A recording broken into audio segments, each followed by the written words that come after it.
Jika kita menemukan ada bayi lahir tanpa ayah di luar pernikahan,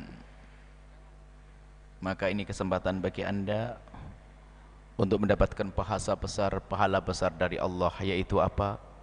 Menutup aib. Bahkan kalaupun harus keluar duit banyak Anda, ratusan juta untuk menutupi aib seorang muslimah, maka itu menjadi sebab ditutup aib Anda oleh Allah, tidak akan dihukum oleh Allah nanti. Mungkin harus Anda biayai wanita tersebut agar tetap terhormat. Pokoknya bermacam-macam cara tutup aibnya. Jangan menjadi orang yang buka aibnya, naudzubillah. Kadang makanya kami heran, ada seorang wanita melahirkan di luar nikah, bagaimana satu kampung tahu semuanya? Ini kan kebodohan. Mungkin karena bodohnya wanita tersebut, atau bodohnya kita sehingga kita menceritakan aib tersebut. Kalau kita melihat satu orang mungkin dia tidak mengerti, kita kasih pemahaman, kita tutup aib tersebut, maka menjadi sebab Allah menutup aib kita. Aib itu maksudnya dosa-dosa kita akan diampuni oleh Allah. Baik, termasuk anak tersebut jangan sampai mengetahui kalau ibunya melakukan kehinaan zina. Itu tugas kita bersama. Mudah caranya, bisa saja itu orang yatim, bisa saja macam-macam cara. Yang penting tidak boleh sang anak tahu kalau ayahnya tidak ada. Aib harus ditutup. Dan ini bukan masalah bohong, menutup, karena ini adalah aib. Sebab kalau orang kafir masuk Islam namanya mu'allaf. Seorang cucu masih bangga punya nenek mu'allaf. Tapi lihat kalau sudah berzina, seorang cucu akan malu kalau punya nenek bekas berzina. Maka yang kepeleset dalam zina segera menghadaplah kepada Allah, mohon ampun, dan Allah Maha Pengampun. Baik, termasuk diantaranya masalah pernikahan. Oh gampang. Makanya Ustadz, jadi seharusnya kepada hakim pun selesai. Yang menikahkan hakim tak usah ngomong.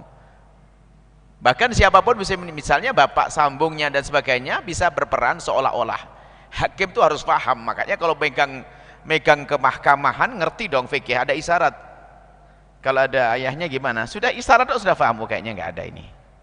Nggak usah detail. Gimana ceritanya? Ibumu dengan siapa? Wah, ini hakim bahlul dia. Buka aibnya orang ini. Mestinya cukup pahami syarat baru diajak bicara 2-4 mata. Gimana kisahnya? Setelah tahu sudah selesai, beres. Aku yang kenangani, langsung aku nikahkan oleh hakim. Atau pakai muhakkam. Kalau muhakkam sederhana, muhakkam mungkin ini biasa seorang alim yang bijak. Kalau orang datang muhakkam itu adalah tidak harus masalah zina.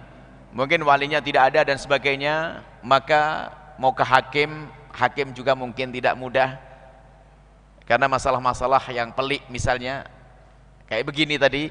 Maka muhakkam itu cukup seorang suami calon mempelai laki perempuan menyerahkan pada seorang laki-laki yang dianggap bijak, baik, adil, lalu diminta untuk menikahkannya. Maka menyerahkan, kami serahkan kepadamu wahai Ustadz untuk menikahkan kami, selesai. Itu tahkim itu gampang sebetulnya. Jadi maka dari itu mohon, mungkin ini tidak usah.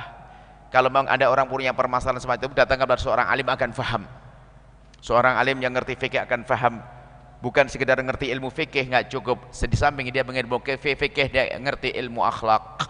Orang ngerti fikih saja nggak punya akhlak juga bahaya. Langsung terus, astagfirullahaladzim, nggak punya bapak. Wah, ini gimana? Nggak punya, gimana nikahnya? Wah, repot nih Ustadz. Akhirnya sak kampung tahu semuanya kalau nggak punya bapak. Ini Ustadz bagaimana Ustadz? Makanya cukup ngaji begitu tuh, harus ada akhlak. Cukup pahami syarat, oh ini punya masalah, selesai. Jadi gampang. Kalau masalah tahkim gampang sekali, tidak usah pusing. Kalau masalah tahkim gampang diserahkan, atau mungkin, tapi nggak boleh main-main madhab. Ustadz itu mudah menikah. Seandainya pakai tahkim pun lihat dalam madhab lain, madhab Abu Hanifah itu diperkenankan tanpa wali, tapi nggak boleh main-main. Ini kasus darurat. Yang terpenting adalah sukses menutup aib, itu saja. Caranya gampang masalah itu.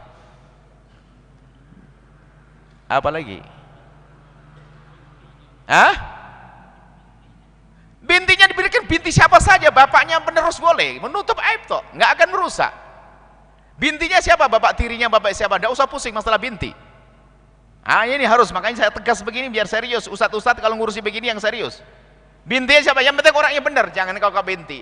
Seandainya ini anak beneran, namanya Khadijah binti Abdullah. Kalau saya nikahkan, aku nikah kau dengan Khadijah, saya lebut binti Umar, tapi saya tunjuk anaknya sudah sah kok. karena nggak ada zatnya yang penting. Masalah itu gampang sekali. Jadi bintinya harus binti yang menutupi juga, jangan dibuka bintinya bingung. Binti siapa bintinya? Wah, buka app di Ustaz. Bintinya siapa? Bintinya jelas ya, bapaknya sudah. Bahkan mungkin seorang bapak yang telah menikahi ibunya untuk menutup aibnya, dia bisa berperan sebagai seorang ayah seolah-olah, tapi jadi tahkim tadi. Ada seorang yang bijak karena dia seorang alim, dia mengatakan, ya sudah, aku jadi walinya, aku seperti bapaknya, langsung angkah tukar aku nikahkan kau dengan anakku, padahal bukan anaknya. Tapi atas dasar tahkim tadi, gampang. Yang penting ingat, siapapun dari kita, jangan sedikit pun punya hati ingin bongkar aibnya orang. Bahkan bercita-citalah kita untuk bisa menutup aibnya orang. Sederhana, nggak akan dipertanyakan masalah itu. Nutup aib penting, hamba Allah. Ini ilmu yang harus pelajari, ilmu ini terlewatkan. Biarpun kita belajar fikih, kayak pun nggak ngerti ilmu ini, bahaya. Apalagi nggak belajar, kan kacau. Ini yang Allah, ini penting sekali ilmu ini. Tolong, ini kesedihan orang sudah tertimpa. Banyak wanita melakukan dosa zina itu kadang terpleset, dibohongi segala macam. Dia ingin tobat, masalah dihindarkan lagi, naudzubillah. Harus kita tolong mereka. Mudah dan berbeda solusi yang diberikan Ustaz kepada orang ini, beri solusi. Intinya satu tujuannya, nutup aibnya. Macam-macam cara, nggak bisa disamain. Kadang-kadang trik ini pakai Ustaz dipahami, setiap Ustaz lakukan itu dianggap zina lagi. Misalnya saya ngomong tahkim, setiap ada orang ngomong dengan saya tahkim, berarti dia zina dong Buya, kan kurang ajar namanya. Ada orang menikah, semuanya nggak mau, orang nggak ada, tahkim kepada saya, ada kok. Tolong, tujuan intinya harus tahu, menutup aib bermacam-macam caranya. Yang penting menutup aib, ingat, jangan bongkar aibnya. Ingat Allah sudah mengancam oleh Nabi Muhammad. Allah mengancam melalui lisan Rasulullah, man tatabba aurata akhihi tatabba auratah. Jika engkau bongkar aibnya orang, tunggu gilirannya akan dibongkar aib kita. Kalau dibongkar aib dunia mah enteng, dibongkar aib kita di akhirat, naudzubillah, disiksa oleh Allah. Naudzubillah. Semoga Allah menjauhkan kita dari aib, dan semoga Allah menjadikan kita pejuang untuk menutup aib, dan semoga Allah menutup aib hamba Allah dari mata kita, sehingga kita tidak sibuk dengan kekurangan orang lain.